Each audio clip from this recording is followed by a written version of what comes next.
Pushkin.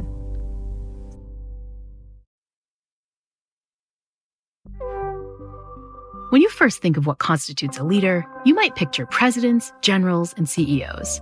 But if you reflect a bit, it quickly becomes clear that many of us occupy some sort of leadership role. Parents and caregivers, they're leaders. So are college professors and coaches. Even if you're not officially a manager on your job, you're probably more experienced than at least one of your coworkers. And if that less senior person looks to you for guidance, then guess what? You're a leader too. Given that so many of us are being looked up to in at least some capacity, we should probably put more thought into becoming the best leaders we can be. Which is why today's episode will be exploring how to inspire the people around you. And I've lined up a particularly inspiring guest. Hi, I'm Adam Galinsky. I'm a professor at Columbia Business School, and I'm the author of Inspire, the Universal Path for Leading Yourself and Others. Adam is one of the top business school professors in the world. His research has inspired the bosses of huge corporations and vast global organizations. But Adam has argued that the lessons that apply to folks leading tens of thousands of employees equally apply to the rest of us. And so Adam is passionate about making all of us more inspiring leaders. But what sparked his interest in this topic? Partially it started because I was teaching at a business school and I was asked to start teaching the leadership and organizations class, and just really loved teaching the class and sort of thinking about leadership and the skills that leaders needed. And I got a lot of opportunities to also interact with leaders, CEOs, presidents, variety of different members of organizations, nonprofits, and just started learning a little bit more about their stories, but also the type of challenges they faced as a leader. And that, I think, really got me engaged. And one of the challenges you talk about in your new book is this importance of being inspired. Why does inspiration matter so much for leaders? The key sort of empirical foundation of all of the research I've done on leadership is just asking thousands of people across the globe a very simple question, which is, tell me about a leader that inspired you. And then also I ask people to tell me about another type of leader that also changed you inside, but instead of filling you with this wellspring of hope and possibility, they filled you with a seething cauldron of rage and infuriation. And I think that asking that question all over the world about a leader that inspired you and infuriated, really led me to have, I think, three really profound and fundamental insights about leadership and why this topic of inspiration is so important. The first thing I discovered very quickly in starting to ask these people is that the inspiring leader and the infuriating leader are mirror images of each other. Courageous versus cowardly, generous versus selfish, right? They're almost the exact opposites of each other. So they kind of exist on this continuum. Now, this continuum itself is made up of three universal factors. And so one of the most striking things about my research is that there's not a single characteristic of an inspiring leader that isn't mentioned in every single country in the world. And so one of the things about being this universal and going back to your original question, like, why does this matter? Is it's really embedded in the human brain. It's really part of the cognitive architecture of the mind to really be sensitive to leaders on the one hand and how leaders impact us on the other. The second big insight, besides being sort of these three universal factors along this continuum, is those three are the universal factors because they each satisfy a fundamental human need. One of the factors is what I call visionary, sort of how we see the world, and that satisfies the fundamental human need for meaning and understanding. And then another factor, which I call exemplar, sort of how we are in the world, right? That really satisfies the fundamental human need for protection and passion. And then the third factor is being a great mentor, how we interact with others. And that satisfies the fundamental human needs for a sense of belonging and a sense of status or feeling respected by others. And then the third insight is that we're not born as inspiring people or infuriating people. It's our current behavior that inspires or infuriates. That means that each and every one of us can learn to be more inspiring, to impact people in a positive rather than a negative, infuriating way by learning those characteristics, by nurturing them, by developing them, by practicing them. This was one of the insights that I found most striking when I read your book, because even I, knowing some of the social science research, just had the sense that there's some people out there that are just kind of naturally inspiring. And there's some, the flip side, which I think is maybe relevant for some of us. There's some people out there that just seem like deeply, but very naturally infuriating. And what I loved about your book is that you're saying, no, like we actually can get better at becoming inspiring ourselves. And maybe if we kind of have tendencies towards the not so inspiring side, there are things we can do to do better. Absolutely. And there's some things, obviously there's certain sometimes physical constraints that we experience in the world, but we can still train ourselves to present ourselves in a way that impacts people more positively. One example is Margaret Thatcher. When she became Prime Minister of England, her voice was a little annoying. And she actually, with a voice coach, learned to train her voice to be more effective. Now, later on, 20 years later, I was doing research on how power affected people's voices. And what we found is that when we put people into positions of power, their voice actually became similar to what Margaret Thatcher's voice was trained to be, which was sort of a constant pitch. Mm-hmm. So that means that your voice is kind of steady. It's not going like this or this, but also being dynamic in volume so that you sort of talk softly, but then you raise your voice without losing the pitch. And so this dynamic, steady voice is something that Margaret Thatcher learned to produce. And that naturally occurs when we think about times when we were powerful, for example, but we can also learn to develop that voice directly also. I love this example of these moments where you happen to have been powerful, because I think sometimes when folks are learning about your work or hearing about the book, they could kind of think like, this is for leaders, right? Adam works with CEOs and kind of, heads of big nonprofits and things like that. But in the book, you argue there's times when we all need to think about being a leader. So give me a sense of like why everybody listening right now has probably been a leader in some context in their lives.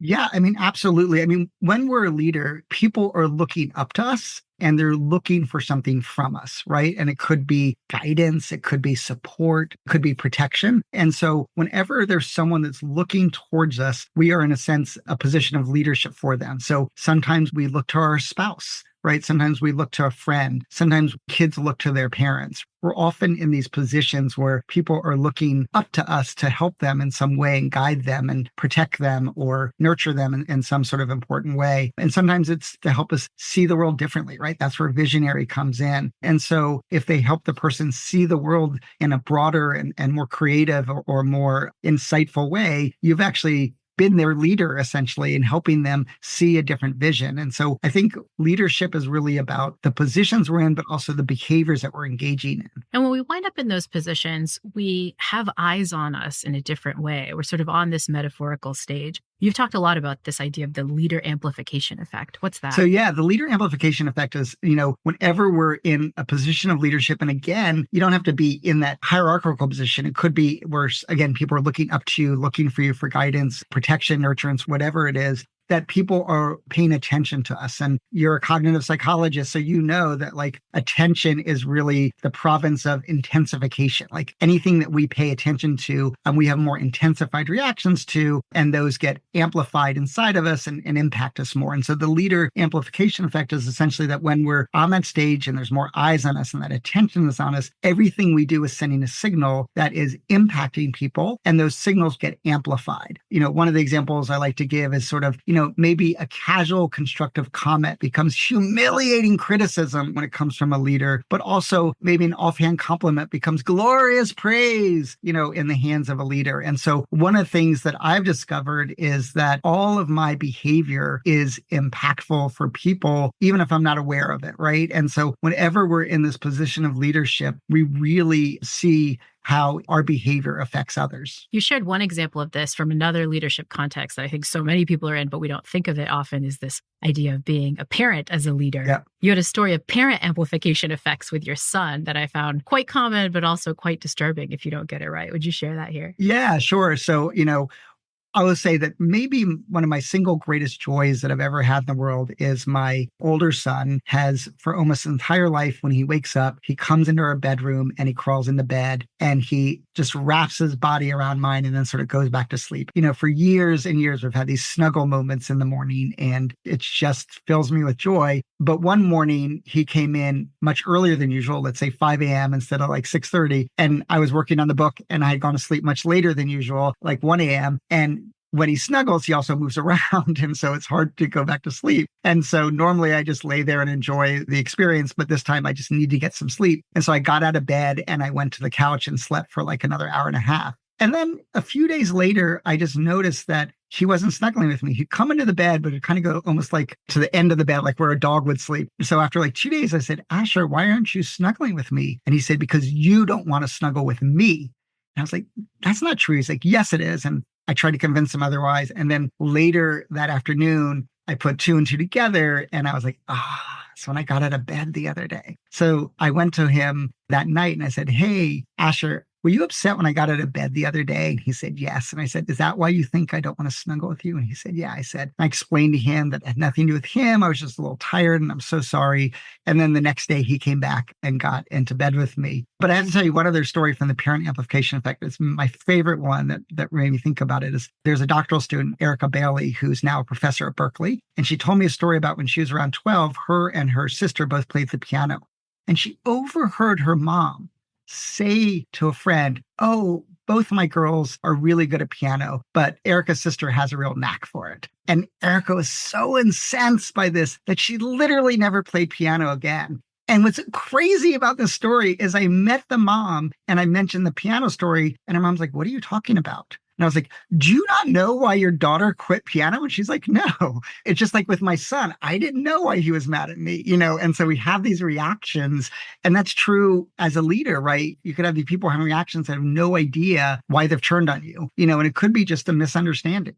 And this is why I think figuring out how to become inspiring is so important, right? Because in all these kind of minor leader roles, it might be something we're totally inadvertently doing that we absolutely don't realize, but it's because of this sort of amplification effect gets perceived by somebody else as really horrible criticisms or just like your deep belief that somebody's not good at something. And honestly, I find that kind of terrifying, right? Just being in as many leadership positions as I am, both just like in my normal life as a friend and a good colleague, but also, being a podcast host and a professor. It's terrifying to think that my inadvertent actions that I don't even realize are that, visible or kind of big seeming wind up really deeply affecting somebody's lives in ways that I don't think. Yeah. And I think a lot of times we don't recognize when we're in these roles. So just to give you one classic example would be a middle manager, right? Or in my case, when I was an assistant professor, so I'm an untenured member of the faculty, I think of myself as a low power position. Like I'm going to one day be voted on for tenure by the senior faculty, but to doctoral students, I'm in this credible high power position. Like they depend on me for research resources, letters of recommendation, opportunities. And one of the things that I realized over time is that even as like an assistant professor, my offhand comments could have big impact. One story that I didn't put in the book, I had a doctoral student and she came to me with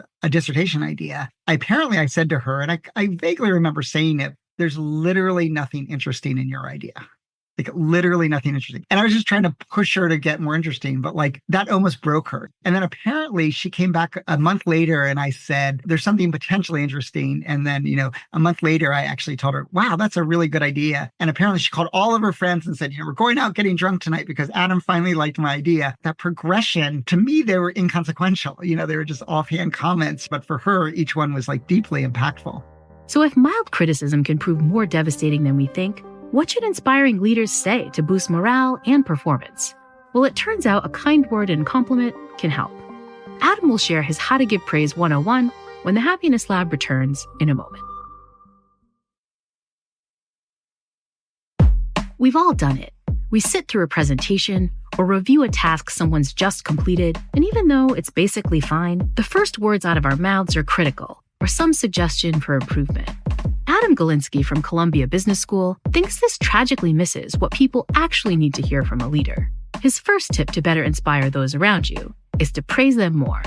Well, first of all, it's a fundamental human need to feel like we matter, we're important, we're respected, we're having an impact. It matters so deeply. The other day, I dropped off my son at school and then my second son off. And then I was walking down the stairs and I saw my first son running down a different set of stairs, just looking so focused. He was going to get paper towels. But he took this so seriously, this little job. And you could see it like, I'm the paper towel guy today. You could imagine getting upstairs and the teacher saying, Asher, thank you so much for getting those paper towels so quickly. And that would then motivate him in the future. So we're really driven by praise. Danny Kahneman talks about that we know that positive praise is more important, but we tend to focus on punishment because we're punished for praising and rewarded for punishing because of some of the cognitive biases that we have. But people want recognition. They want to be recognized. There's phrases like, I feel seen or I feel heard in what we do. And it matters so very much. Now, again, as a leader, your praise gets amplified. So my little statement of, hey, good job in somebody's head becomes like, good. good job, like this huge thing in ways I don't even realize. Absolutely, right? One of the things that I've discovered over time is we can start to think about the ways that we interact with people. Let me just give you a good example. Doctoral students, when they do their first presentation, it's it's called their second year paper. It's their first big research presentation from the faculty. And historically, what I would do is I would do there and I'd scribble down notes and I would meet with them and I'd say, oh, great job. And here's 3 things you could do to improvement. And then I realized that I was kind of crushing their spirit, right? They just had this amazing accomplishment. And there I was already telling them the things that they could improve. And so I actually just trained myself. I put in a rule. I will not criticize or offer constructive comments on a talk until the next day. So after the talk, I'll come to them and I'll have at least 2 things to say, wow, you really did this part great. And they did do those parts great. They're honest and they're genuine and they're important. And you can just see, they got through this difficult thing. And then, the next day I can say, oh, hey, as we think towards the future, here's 3 things that we can think about how to make your talk. And so part of it is putting in little checks for yourself, right? And I literally do that, before talk, I just remind myself, this is their first talk. I'm going to only praise. I'm not going to criticize till later. And it can really, really make a huge difference. And so what I tell people to do is always be genuine, always be specific, but look for ways to compliment and to praise others. And I'll just give you one very quick example. I was doing a lecture for 50 CEOs. And at 10:15, I gave them a call to action, I called it, to use the leader amplification effect for good.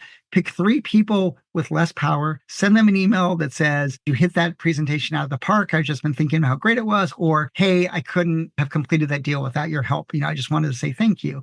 And at 10:29, just before the break, one of the CEOs raised his hand and he said, hey, I've already sent my 3 emails. I've already got 3 email responses back. Everyone was overjoyed. And one person said they're taking their spouse to this restaurant they've always wanted to go to celebrate. And I think there's 2 things to point about this example, which are so critical and so important. The first is a finding from my research, which is that powerful people tend to be impulsive. So this guy couldn't even wait to the break to do it. But the second thing is it took him no time at all. Took him a couple of seconds to write these emails. He probably did all 3 of them in less than 2 minutes, right? And so the cost is so little, but the reward is so great.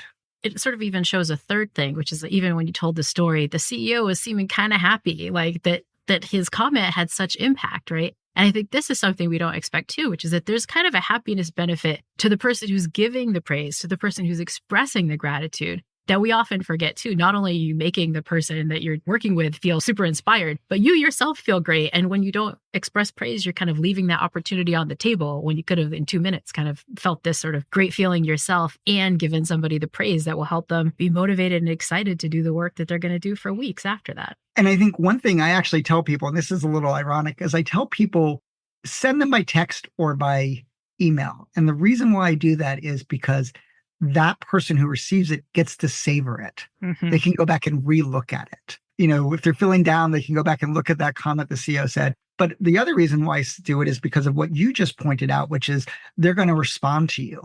If you just said, hey, great job on the presentation, they're going to feel really good inside if you said it just, in interaction, but they probably wouldn't even know what to say to you, right? They might even feel awkward saying thank you. But if you send it by email, they're going to reply to you and say, thank you so much. I'm so glad that you noticed, So that's tip number 1. We need to express more praise and gratitude to kind of boost our own inspiredness, but also to feel good ourselves.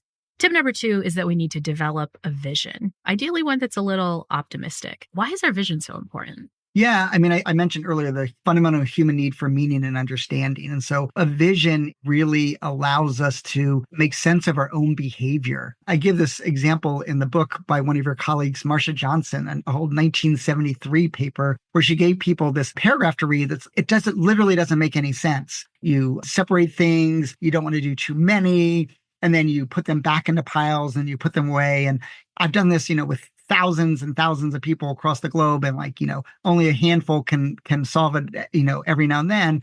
But in her other conditioner experiments, she gives them a title, and the title is Doing the Laundry.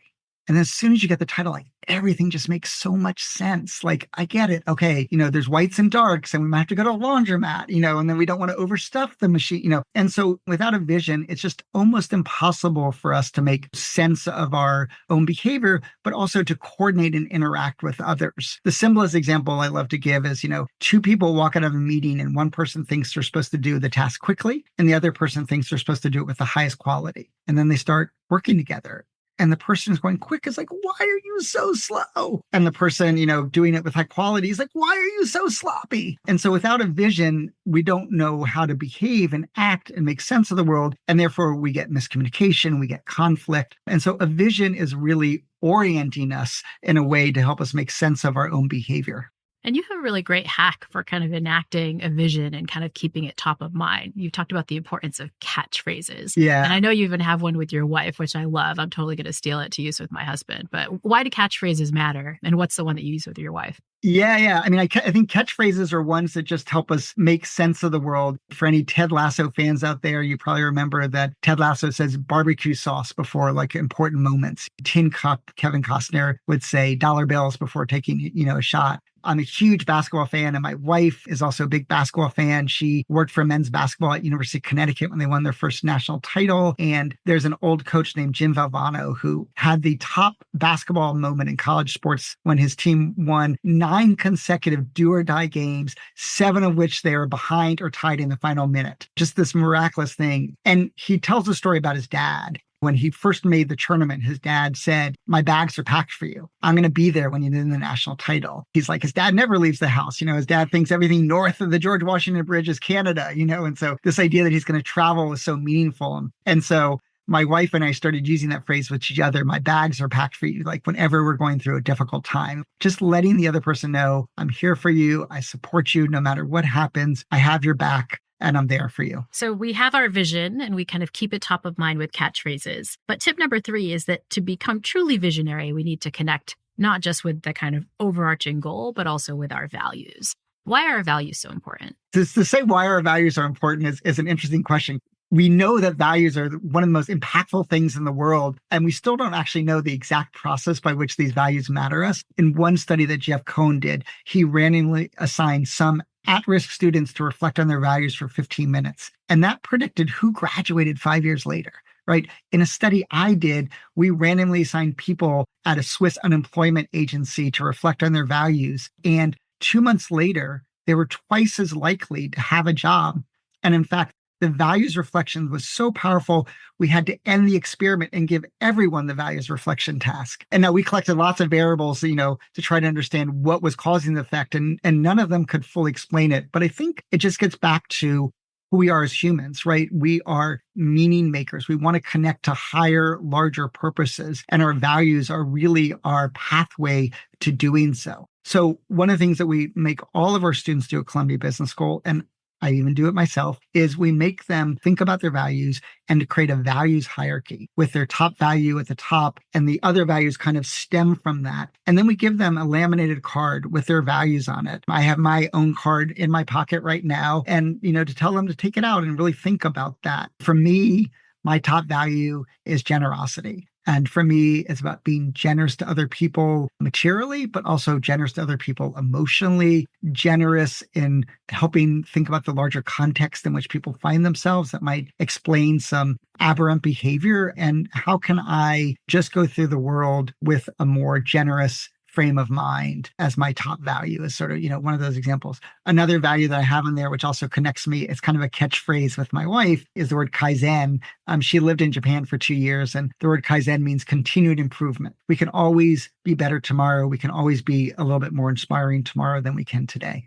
This is such a fabulous practical suggestion because I feel like, we can all write this list and take it with us or even use our devices, right? Top page in the Notes app is just like a list of your values. And I think this is the kind of thing we can do in any leadership situation. I think especially in parenting, right? Imagine in that tough parenting moment, if you're kind of trying to figure out what to do next, you could just click over to your Notes app and you see generosity, Kaizen, or whatever your own personal values are. It could just be so powerful to kind of ground you and help you make the most inspired decision in that moment. Yeah. And I think, one of the things for me as a parent, My own father was just an amazing person, but he had a volcanic temper. It was not that frequent, but when it came out, it was sudden, extreme, and terrifying, and it even like penetrated my nightmares as a kid. And I found myself early on when my 2-year-old, when he was having a tantrum, I almost felt like I'd become my dad. This like just volcanic rage was coming out. And I still remember like the first time it came out,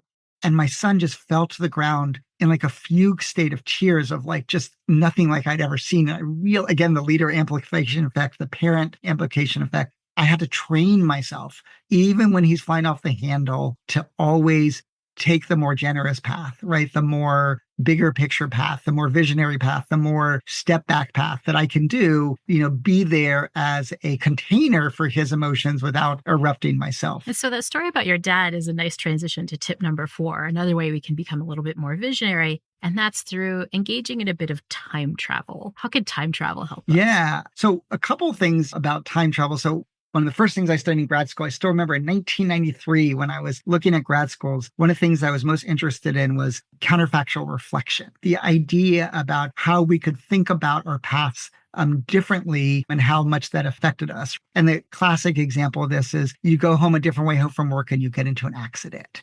And you're like, oh, if I'd only gone the normal way home from work. But if you go to the normal way home from work, you don't think, oh, if only I could have gone to this exotic way home, right? So we go from unusual events back to usual events really quickly. But it's really about how we think about all the different paths that we went. There's a real world story that drove me to do some of this research that you're talking about, Laurie. And that is, I knew of a couple. She was a waitress at a restaurant, and she met her husband at this restaurant, but she wasn't supposed to be working that evening, and he wasn't supposed to be at that restaurant. He went to the wrong restaurant, because I think there is 2 versions of the same restaurant in the city. And so neither of them were supposed to be there. It's awesome. It's like a Hallmark movie. Yeah, exactly. And you could just see them tell the story, and like it just added meaning and wonder. Like it was fated, it was meant to be. So with Katie, with Laura Cray, my colleague at Berkeley, Phil Tellock, Neil Rose, a bunch of other people, we did a whole line of research where we basically showed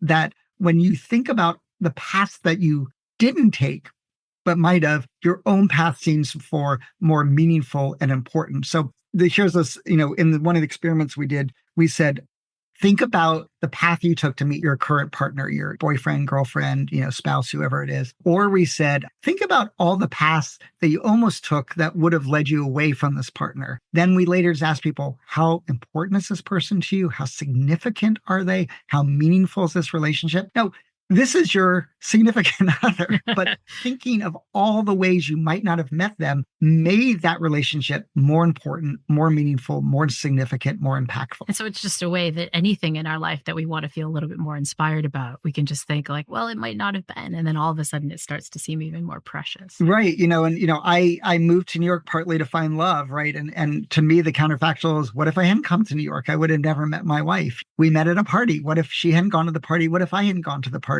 I can feel that sense of wonder rise, inside me whenever I do that. One of the ways that we can make our own life seem more meaningful, or as a leader, we can make our firm or group's journey more meaningful, is think about the paths that we hadn't taken as one way of really helping us value the path we are on. It's time for a short break. But when the Happiness Lab returns, Adam will have more actionable tips for turning you into an inspiring leader. The Happiness Lab will be right back.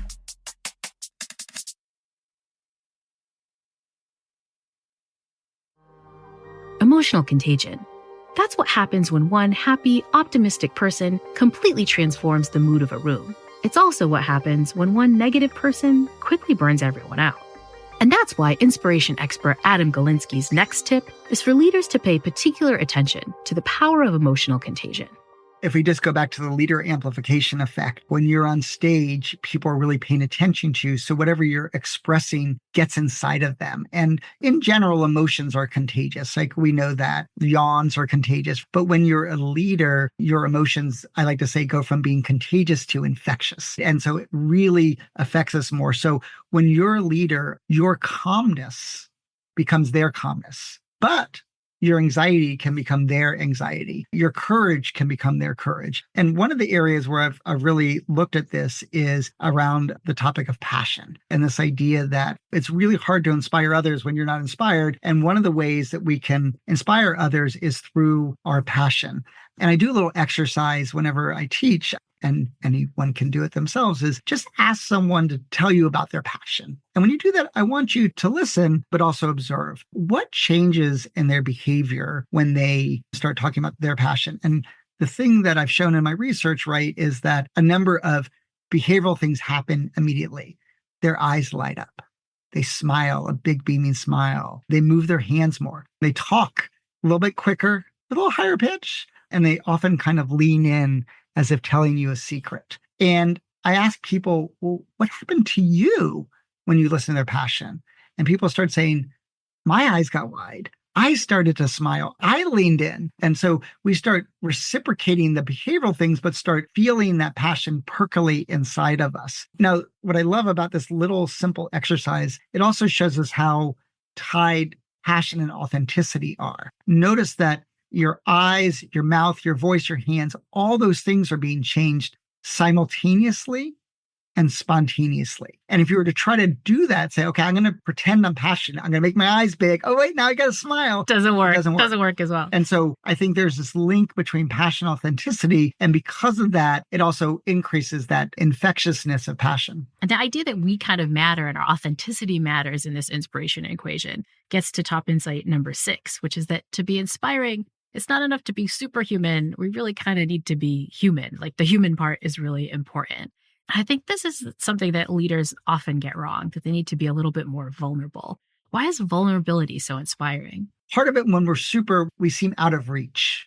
And so if we can find ways to humanize ourselves and make ourselves more vulnerable, then people can connect with us more. I was quoted recently in the New York Times talking about Hillary Clinton in 2008, when she had lost in Iowa. And then, she kind of teared up before New Hampshire. And then she, came back and won New Hampshire. And then later she made herself even more human by taking whiskey shots at a bar in Pennsylvania. The reason why the New York Times called me is because they're like, what did you think of Donald Trump going to McDonald's? And I said, it was brilliant. Here's a person who flies in his own private jet, but seeing him doing the same activities that an everyday average person does humanized him. And I said, there's a chance he's going to win the election because of that, because he just seems more relatable in that way. And so by exposing our own vulnerabilities, we help people understand that not everyone's perfect, but we also often give clues and pathways to how we might overcome our own challenges and obstacles in that way.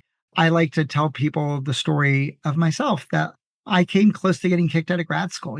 Getting a second year, there's 3 categories. There's thumbs up, thumbs down, you're screwed, you're not going to make it. Or the level hand is we don't know which way it's going to go. And I felt very lucky because they told me, here's the 3 things you have to do in order to stay in the program. And so because I got very clear vision of what I had to do, I was able to do those things and stay in the program. But it just lets people know, like, look, first year is going to be tough. And sometimes, you're going to struggle. And the question is, how do you find the guidance that you need and tap into the resources that you have to be successful?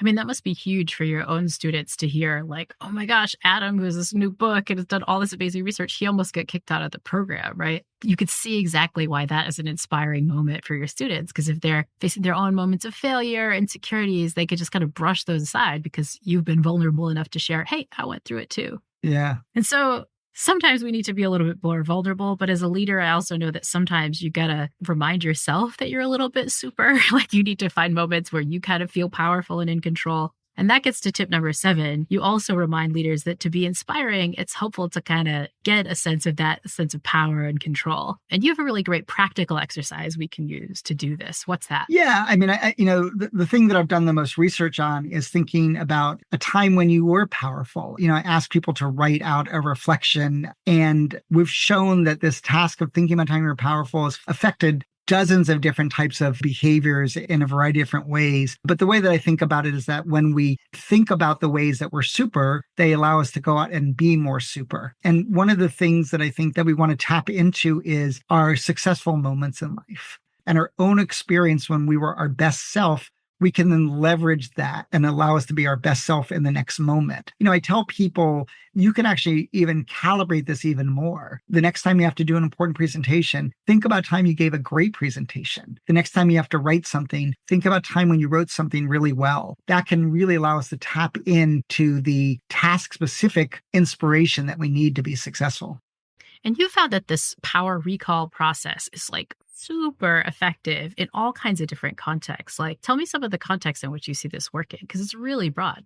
Yeah, I mean, use the word earlier, which I think is really important, optimism, about being sort of optimistic. So, one of the things we've shown is that makes people optimistic. But, we've shown, for example, in one study we did, we had people come in and we said, we're going to have you write a letter for a job. So you're going to try to get this job. Before you do that, we're going to give you a chance just to get some practice writing. And that's when we used our manipulation, where we told half the people, think about time when you had power, and the other half were told, think about time when you lack power. And then we had them apply for a job, put their application in a sealed envelope. And then we had other people rate it. They didn't know anything about the power reflection task at all. And we just had them rate, would you hire this person? And the people that have been randomly assigned to get this, power reflection, they were more likely to get the job. And the single thing that seemed to matter the most was people just expressed more confidence. They just came across as more confident in their letters. We showed that when we randomly assigned people to think about time when they had power in a negotiation and they go into that negotiation,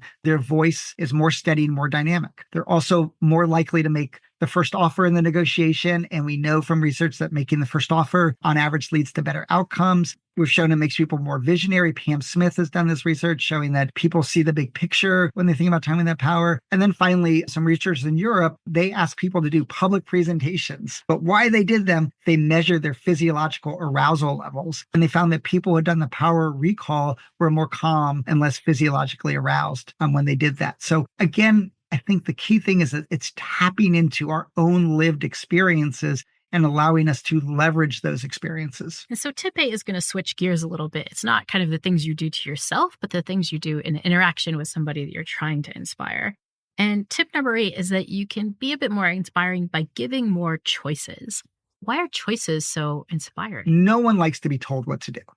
Right? We don't like to be treated like objects. We don't like to feel pressure. We don't like to be forced. And so one of the things that I've shown in my research is that when we offer people options, they see us as more concerned with their well-being. They see us as wanting us to get the right outcome for ourselves. So in negotiations, we've shown, for example, that car salesman says, I can offer you this car for $25,000 and a 5-year warranty, or $24,000 and a 3-year warranty. Now, most of you can quickly calculate that for the car salesperson, 1 year of warranty is worth $500 to them. But what you're saying is, I don't know how much warranty is worth to you, so I'm going to let you make that choice.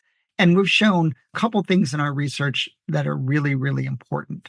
The first is that we can actually be much more ambitious or aggressive when we offer choices, because people see us as having their best interest into account. The second thing that we've shown is that when we make these sort of ambitious offers, we get a better outcome for ourselves. But the other side often doesn't get a worse outcome. So it expands the pie. And the thing that most excites me about this research is that it works for everyone.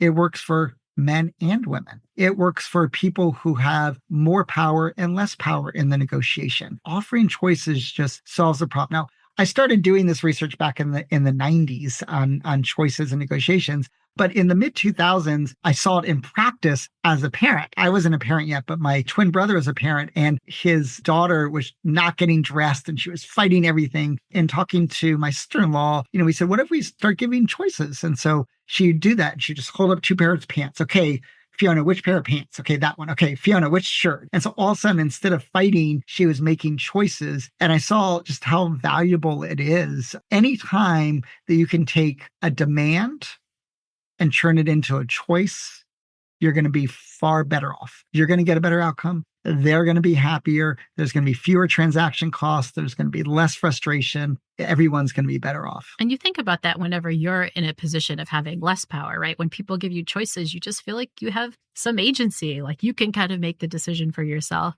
And that kind of gets to why tip number 9 is so powerful. You've argued that to be more inspiring, we need to be more credit sharing as leaders. Explain some of the unexpected benefits of credit sharing, even to the leader. Yeah, there was, a survey that came out a few years ago that asked people, what's the most infuriating thing that happens at work? And one of the things that it might have been top of the list, I can't remember, or near the top of the list, was other people stealing credit from you, other people taking ownership over your idea. It just infuriates us, right? And it goes back to that fundamental human need of wanting to be recognized and feel respected and to have the status. And two things we've shown in our research, which I think are really important. The first is that when we're feeling insecure or not inspired ourselves, it warps our brain. It twists it into thinking that, oh my God, if I share credit with others, I'm going to lose status myself. And so we've shown that when we're feeling insecure, we're less likely to share credit with others because we see now status as zero sum.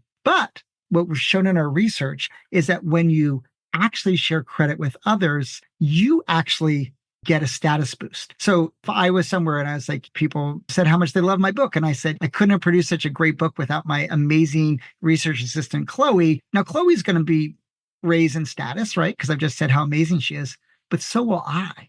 I get a boost in status because I credited her. People like people that share credit, right? They like generous individuals who acknowledge other people. And we've tried to push this to the extreme. We said, okay, it's an entrepreneurial situation. Two people, there's two finalists, and they each have to make a final little speech. And we have one of the people either say, I couldn't have done it without all the things that I did, or they said, I couldn't have done it. I also want to thank my competitor, who also helped me, gave me some great advice. Now, you could say, oh my God, you've just raised the status of your competitor. They're going to get picked to win the award, but you still are better off by doing that. You're still more likely to win. Now, the effect is much smaller than in other situations, but even when we share credit with the people we're competing with the most, we still get a status boost. And we can use that status boost in good ways, especially if you find ways to learn from the people maybe that we're competing with, or maybe especially as a leader that are kind of working under us. And this gets to final tip number 10, which is that to really be an inspiring leader, we should seek out some downward learning. What do you mean by downward learning? So one of the things that I've become really fascinating with is what makes a good mentor, right? That's the third factor of being an inspiring person. It's like how we interact with others. But what does it mean to really mentor someone? And, there are a number of characteristics that are essential. One is that we really take the perspective of the other person. We really engage with them. We think deeply about their situation, just really getting inside their head, but looking at the world from their perspective and what they need and what they want. And one of the things that we've found in our research is that people are better mentors when they recognize that they can learn incredibly valuable insights, even from people who have less power or status than they do. And so we showed in our research that downward learners, people who say, I can learn a lot from people who are below me in the hierarchy, they tend to be better mentors. But in my favorite experiment that we did in this project, so we did a lot of correlational studies showing downward learning people tend to be better mentors. But in one study, we actually took people who are going to be in mentor roles, and in half of them, we said, think about a time recently when you learned something valuable from someone below you in the hierarchy. And then later we put them in a position where they were going to have to serve as a mentor for someone. And we asked the mentees about their experience. And we found that when they'd been randomly assigned to be with one of these downward learning reflections, people who had just engaged in this reflection, they rated them as more engaged, but also more empathic. And so it was the combination of that engagement and empathy that made them feel like they got a lot more benefit out of that interaction. So just that curiosity to learn from the people that see us as leaders, that winds up making us seem more empathic, and it ends up helping the person that, we're trying to help kind of succeed in whatever they're doing. Yeah. And I'll tell you one quick story, which I really love from my life. I got to spend, I wrote the book proposal in Hawaii. I spent a year in Hawaii with my family, and I was talking to someone on the phone because we had been having a problem with birds would fly into the house and then get trapped and poop everywhere. And my friend had suggested a couple weeks earlier, buy these rubber snakes, put them out, in front of the doorway, and then the birds will be afraid and they won't come in. And it didn't do anything. Literally, the birds would just step over this, rubber snake. And so I was telling my friend it didn't work. And it was 6 a.m. My son had just woken up. He'd crawled into my lap. He heard me tell the story and he said, oh, I know why, Dad. And I was like, why? He's like, there's no snakes in Hawaii. We learned that in preschool. So this 4-year-old, he had learned something that I didn't know, because he was going to school in Hawaii. And it's just a good example. Like, he had different knowledge than I did, and he had different experiences and was able to bring those experience and knowledge to bear, and then realize that we'd have to come up with a different strategy to keep the birds out of our house. I mean, you've been putting all these strategies to become more inspiring into effect in your own life. I'm sure that's made you a more inspired leader, but has it also made you a little bit happier too? Definitely. I think, you mentioned earlier the example of the CEO who got those effusive emails back. Thank you so much for the praise and the gratitude. And you said that made that CEO probably happier. And I have to say, that was such an amazing epiphany for me, because I hadn't thought about it in that way. I used the word spreading the seeds of inspiration, right? So he spread the seeds, but then he got some back from doing that. And I think that when we know that we've had a positive impact on people's lives, it makes us happier. But, one of the things that I think that I've most learned from all of my research, and it's something I've brought up like 3 or 4 different times, but the power of reflecting on your values, reflecting on times when you had power, were confident, were successful. We talked about reflecting on what you've learned from people below you, reflecting on your passions. All of these things, we are the examine life. There's a famous phrase, right? It's the examine life worth living. But I think the reflected life is really the true path towards making yourself and other people happier, because it's through those reflections, or the right types of reflections, that we can put ourselves into a frame of mind that allows us to be more inspiring and then to receive more inspiration back to us. So we've walked through all these great ideas that we can put into effect to become more inspiring leaders. But, as someone who's been a leader myself, I know that you kind of screw up sometimes, and without realizing, you can accidentally switch into that kind of not so inspiring or maybe defeating sort of role. Yep. Any strategies for leaders to pick themselves up and maybe do a do-over when things don't go so well in a leadership role? Yeah. First of all, I want to just reemphasize the point you just made, which is so important, which is it's really hard. We all screw up. My wife loves to throw my research back in my face and tell me when I've been particularly infuriating. My kids are very good at telling me when I'm not being the most inspiring person. And I think, again, reflection really helps, right? To think about what was going on in that situation that made me lose the big picture, or maybe not be as courageous as I could have been, or been too aggressive in a way that hurt someone's feelings. And so I think that's one thing. I really believe in the power of apologies as an incredible way of helping people understand. And I think the single most important thing that we can do in apologies, besides take responsibility, which is like the core of it, is tell the person what we're going to do differently the next time. Make a commitment to the future. And I think that is where you're saying, look, I screwed up. But that's just empty water without the promise of the future. So I think that that's one of the things that I really think about. And part of what I tell people is, how can you be more inspiring more of the time? I like using a little phrase from the Bible, reap what you sow. Reap what you sow comes from agriculture, right? Like, we tend our crops and we reap what we sow, but it has 2 meanings that I think are really important. The first is that what we do today impacts the future. And second thing, what we do today comes back to us in the same form. So if we're generous, we're going to get generosity back. But if we're mean-spirited, we're going to get mean-spiritedness back to us. And so my reap is not spelled R-E-A-P, it's spelled R-E-I-P. And R-E-I-P is an acronym. And R stands for reflections. So again, we talked about the power of reflecting on our own experiences, but also thinking about, when weren't we inspiring, when we're infuriating? The E is emulate. I've asked people all over the world to think about a leader that inspired them. The next step is, how could you emulate that person? And then, can you take those reflections and those emulations and turn them into an intention, a commitment to the future? And that comes back to the apology thing I was just talking about. And then finally, how do you practice that the next day and turn that into a daily practice? And one of the things that I've found in my research and my own personal life is that if we can be a little bit more inspiring tomorrow, it actually gives us the skills, also the motivation to be a little bit more inspiring the next time. So every time I feel that volcanic rage rise up inside of me, but I stop it, I feel so good about myself that it increases the probability that I'm going to be that better father the next day. And so the practice really becomes important. We can build off that practice and reflect on building off that practice for the future. I've long wanted to inspire those around me, but I'm only now just waking up to the power I have as a leader. If you're like me, then I highly recommend Adam's new book, Inspire, the universal path for leading yourself and others. But let's quickly go over some of the ideas he's just shared.